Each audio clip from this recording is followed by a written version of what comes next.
اب آگے بڑھتے ہوئے ناظرین آپ کو بتائیں کہ لاہور میں پولیس نے پاکستان تحریک انصاف کی رہنما ڈاکٹر یاسمین راشد کی گاڑی پر دھاوا بول دیا۔ پاکستان تحریک انصاف کی رہنما ڈاکٹر یاسمین راشد لاہور سے پی ٹی آئی کارکنوں کے ہمراہ لانگ مارچ کے ایک قافلے کی قیادت کر رہی تھی کہ اسی دوران ان کی پولیس اہلکاروں کے ساتھ تلخ کلامی بھی ہوئی۔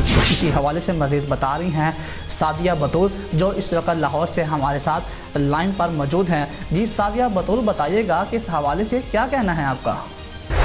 جی بالکل، لاہور میں پولیس نے پاکستان تحریک انصاف کی رہنما ڈاکٹر یاسمین راشد کی گاڑی پر دھاوا بول دیا۔ پاکستان تحریک انصاف کی رہنما ڈاکٹر یاسمین راشد لاہور سے پی ٹی آئی کارکنوں کے ہمراہ لانگ مارچ کے ایک قافلے کی قیادت کر رہی تھی کہ اس دوران ان کی پولیس اہلکاروں کے ساتھ سخت تلخ کلامی ہوئی۔ پولیس اہلکاروں نے ڈاکٹر یاسمین راشد کو بتی چوک کی طرف جانے کی اجازت دینے سے انکار کیا، جس پر انہوں نے انکار کر دیا اور ڈاکٹر پی ٹی آئی رہنما گاڑی کو آگے بڑھاتی رہیں۔ ڈاکٹر یاسمین راشد نے گاڑی آگے بڑھانے کی کوشش کی تو اس دوران پولیس اہلکاروں کی جانب سے ان کی گاڑی پر شدید لاٹھی چارج کیا گیا، جس سے ان کی گاڑی کی ونڈ سکرین بھی ٹوٹ گئی۔